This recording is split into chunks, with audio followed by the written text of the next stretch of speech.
Welcome to another day of Ether Raids. We are taking on Ather today. Ether.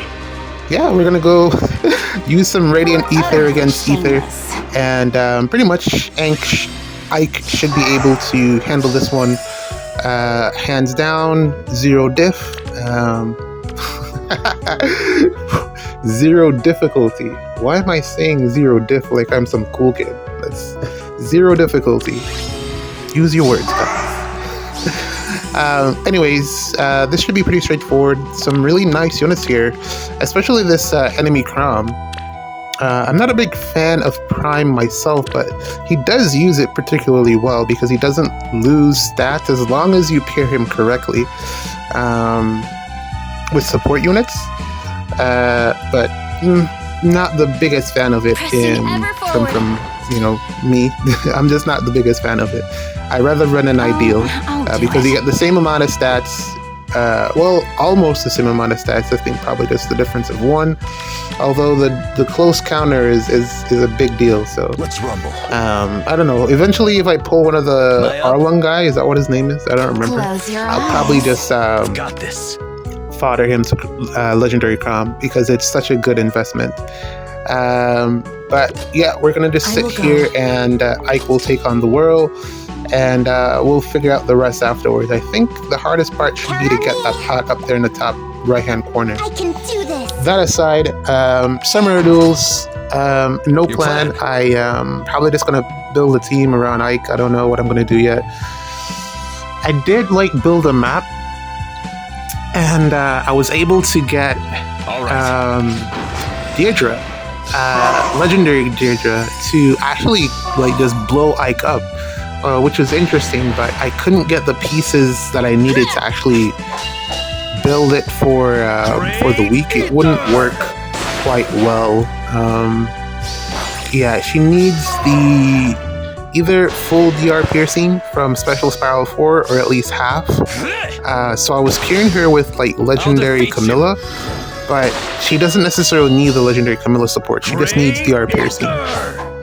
And then she needs just someone like a ploy skill to give her plus 10 extra damage. And then she should be able to do it with a pre-charge special. Yeah, she hits mad hard. And she does have the miracle, but the problem is she's slow. I'll guide you. And there's a lot of fast units out there, especially it being Earth season. Legendary Ather is a thing, and he kind of just bodies her. Yeah, so you need another option beside her, and I've already said 3 units there, 3 nukes. So there aren't a lot of choices left after that. You get 4 spaces, one of them is a dancer, 2 mythic, so not a lot of additional options there to run an extra unit, because you do need both near and, well, at least I do. I need both near and far save, so it just wasn't panning out with you have my all. Legendary Deirdre, so I had to scrap that. I might show you just what the numbers are like and how close it is. It's actually pretty close. That aside, there was one other one that I did build as well with what's her name? Oh, Nyx. And she's just able to just do the thing and completely annihilate him, Ike. But the problem is you need Miracle external, either from Fallen Maria or from Ymir. Not the best support options, and again, you run into the problem of you run out of nuke options because again, Nyx is slow, so you would need to partner her with someone to handle the likes of Legendary Ather, because she is going to get doubled, and if she gets doubled, then she won't be able to kill anything because she depends heavily on that follow-up attack. Yeah, so I did put it together and it got matched, but no one, again, these are all tanking, these are all anti-tanking strategies. So if someone is tanking, that's just the idea behind it, blow them up. But if someone isn't tanking, then these two options that I just mentioned, they have zero value to you, because it's so easy to blow up far saves these days that pretty much everyone can hit and run if they build a team specifically designed to that. So that's the problem that I was running into there as well, or one of the things that I realized after I saw one of the defense replays. I was like, this isn't worth it, so yeah, I scrapped that one. But yeah, defense is still up. We'll see how it pans out for the rest of the week. Don't have any new ideas because there aren't any new units in the game aside from, Loki, who does nothing for me. So there's that. She's gonna take away a slot. I don't know what I'm gonna build for Dark Season because she takes away a slot. The Discord is cool, I guess, but she's not killing Ike. I have to give up a dance. I probably, thinking of the defense that I ran last Dark Season, I probably have to give up, let's say, I will go. Micaiah, or, well, maybe not even. Yeah, I'd probably have to give up Micaiah because everyone else is vital to that formation, especially the legendary, the baby Robin. So I don't know. I'd probably have to build something entirely new from scratch. I'm not very excited. I might just not use her, which is unfortunate. Yeah, it's kind of unfortunate. But that's just where we are right now, or where I am right now. I don't know what to do. Hopefully the banner comes out by next week. It should be the 6th or so. It's gonna be the 5th on Sunday, so midweek banner maybe, hopefully, and we can get something that I can try to get some use out of, because Loki just isn't gonna really do it for me. That aside, she is pretty good in summoner duels. I came across her a couple of times when I was practicing for SDR, so we'll see how that pans out. But this one looks like it. Got the pots, got everything done. GG's. See you in the next one. Alright, welcome to another day of Ether Raids. We are taking on a Japanese player here. We're going to jump into this one with the legendary Crom team.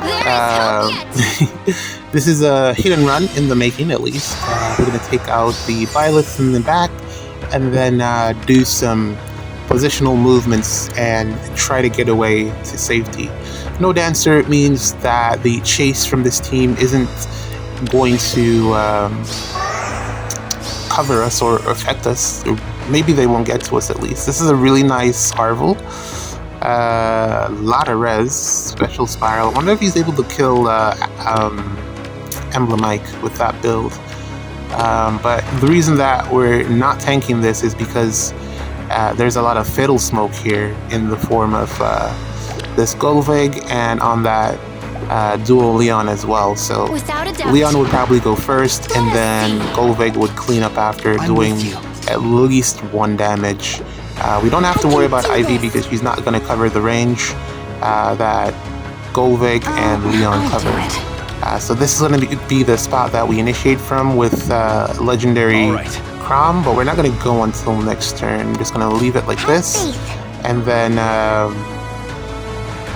yeah, we're going to wait a turn to get ready pretty much. Yeah, so overall this one should be pretty straightforward. Couldn't have used any other team, and I'm not going to try to tank this with a Lear. This is not one of those things that you try to tank. He would die once. No, he would just die because of fatal smoke. So yeah, we're just not going to try to tank this. There's the bonus health there coming in clutch. Violet unable to take us out. Even though we probably still would have got the kill, we just would have needed to use bonus doubler, and we would have gotten, yeah, because there's no cap on how many status effects that this legendary can get, and we're gonna reposition to the right here and just try to get out here. Looking at the space. Let's go. All right. The future is in I like sight. to do this again. Pressing ever forward. Go here. Your plan. Okay. I will do my best. You have I messed up. Oh, I messed up. I was supposed to reposition with Leon there. I was supposed to reposition Plumeria with Leon, but I got my positional plays wrong there. I think I moved a layer in the wrong direction too. Oh, I done goofed. All right. Yeah, I done goofed. Oh, all right. We're gonna have to surrender this one because we're currently being threatened by the 2 nukes. Yeah, GG's. This one's my bad. Okay, all right. Let's try this again with the same team. It looks like the same concept. We're gonna be hitting and running with Legendary Calm, as well as Fallen Leon. What am I saying? Fallen Leon. Valentine's Leon. We're just gonna break through these structures, and then we're gonna go up there and snipe a unit and then get out. This is not, unfortunately, something we can avoid in terms of we can't avoid Duma breaking our healing tower. I don't have a healer on this team, so we'll see if that affects anything. I don't think it will though, but yeah, Duma back there is going to be able to get the upheaval off. So that's healing tower gone, plus 10 chip damage to all my units. So, yay! Fortunately, I have space in the back row, so I don't have to worry about all the units rushing down and attacking me on this turn. But I'm still going to use this turn to take out those 2 units on the left, primarily because they're going to cover too much ground, and I'm going to need those extra spaces just to keep everyone safe. Even though I think I have enough spaces just to hide all my units, it's just that if I wanted to set up for an attack on the following turns, it's going to take too much work, so it's probably best to go on turn 1. Maybe they'll... I was going to say that maybe they'll implement something that keeps your defense safe for like 1 turn, but I think that would probably be a little bit too cheat and give an unfair advantage to defenses. But yeah, and it would also like completely shut down turn 1 strategy, so there'd have to be some type of way to balance that type of mechanism. But that's just me thinking. They're probably not even considering doing something like that. So what the words. So yeah. What I wanted to talk about was some anime stuff. What I'm gonna do as well, I'm gonna break these 2 structures here and then go up with Leon. Leon is gonna lock, I believe, was the fastest here. I think I saw it being 3 spaces. It's gonna be, what's her name? Tina. So Tina's gonna get locked, and we'll figure out the rest from there. So I watched Gurren Lagann. I can hardly Gurren Lagann. Yes, Gurren Lagann. Yeah, whatever. It was really, really good for the time frame that it came out in. Like, the first 8 episodes, all right, complete nonsense. I would say they're irrelevant for the story, but there's some pieces in there that you would need to know in order to understand what comes after. So it makes sense. But there were, like, if you can like get through the first 8 episodes, the rest of it will be okay. And I think the only thing that I would like, I kept hearing people compare it to Kill la Kill. I personally believe that Kill la Kill just slaps just that much harder. I will do my best. Even though there was this one scene in Gurren Lagann that I just literally bawled my eyes out because it was just... All right. Someone dies and it is the most spectacular death in anime. In terms of how well orchestrated it is. It means so much to the story that when it happens, there's just no way for you to not feel something, you know? But and there were moments like that in Kill la Kill. It's just that there was Gurren Lagann had that one moment that it just sticks out in my mind. But I feel like overall, like Kill la Kill was just better. Like as a story, as everything that unfolds, Kill la Kill was just so much better. The music slaps way harder, like so much harder. and I feel like I give it a lot more points for Without a that. doubt. But overall, both of them are really good. Both of them are really good for like 2000s anime. See. So yeah, those are two things that I watched. I also watched I will do my best. this romance one, high school dramas type stuff. And it was so good that I actually picked up the manga and read it. Well, I say picked up, but nobody reads actual books anymore. We just like do all of our reading on like tablets or online. So I read it online. I forget, like, not even that I forget, I just can't say the words. They're Japanese, I can't say the words, but it's really good. I can hardly wait. If anyone's I'll probably post like a picture of it. Thank you for everything. Just so that you have an idea of what I'm talking about. But it was good. Still, like, in my opinion, the best romance anime that I've watched is still Nana. Because it's not about kids. I really hate all of this high school drama. Nana was like about like actual grown-ups doing actual grown-up things and having problems. And then second would probably still be My Dress-Up Darling. I feel like I really connected with Mirin. She was such a good character, and I love what they've done with Gojo, so we'll see where that goes. I've peeked at some of the manga, but I haven't read too much of it because I don't want to get spoiled. But My Dress-Up Darling is definitely up there. So those two would be my favorite. And then outside of that, The future I haven't really watched anything from this season of anime. I keep saying that I'm going to watch Konosuba, but I keep picking other things up. Right now I'm watching Undead Unluck. It's actually like really, really good in terms of battle, power development, blah blah blah blah blah blah.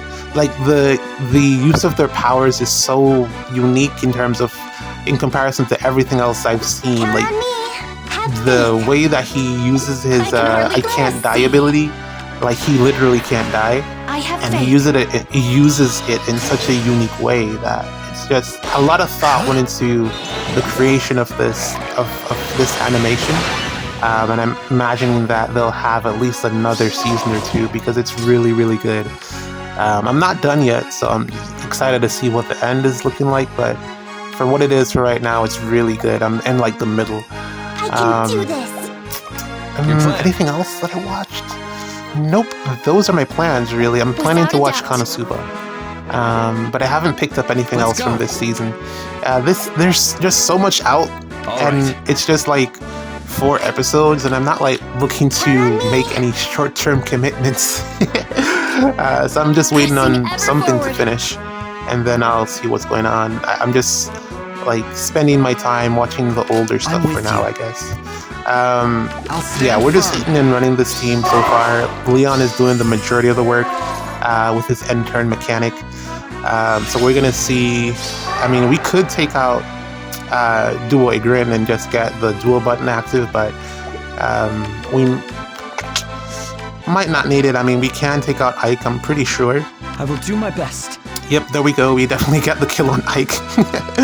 So, in terms of who I would leave for last year, it's probably going to be Duma, since armored movement. So yeah, probably going to be that. Let's see. Yeah. Aside from that, not much going on in Faye. You can do it. Things are kind of stale or leveling out, if I would give it a description. Which is good because the initial fear of Ike has calmed down a bit. I mean, he's still really, really strong, but we've like all figured out how to deal with or just cope with Ike. So yeah, we're just doing what we can until something else comes out. I feel like I'd rather have a powerful nuke instead of a powerful Omni tank, because having units that you can't kill is really annoying. Like, looking at the Summoner Duels leaderboards for this SDR run, it's pretty much just all legendary Corrin, and all of them have Lagoose Friend 4, which is annoying. But yeah, we're pretty much just done with this one. I'm gonna get the pots and then call it a day. It's gonna be GG's. And then Friday, I'll probably run my SDR matches on Friday. I can I hardly think wait. if I'm not like too tired because You have my sleep all. is important. Let us see. But yeah, I don't know. How's your season going? You have my all. I will do my Things best. are. I'm down to like Your 4 plan. ladders for some reason. Let I us did. see. I came across a match against another FateTuber, Why not? Aegis FateTube, but I hardly wait. didn't play against him because You have my all. I just gave him the win. You know, I didn't like really need it, so I was like, all right, I got ladders here. The future has changed. But yeah, I mean, GG's. I have nothing else to talk about. Like nothing else is going on.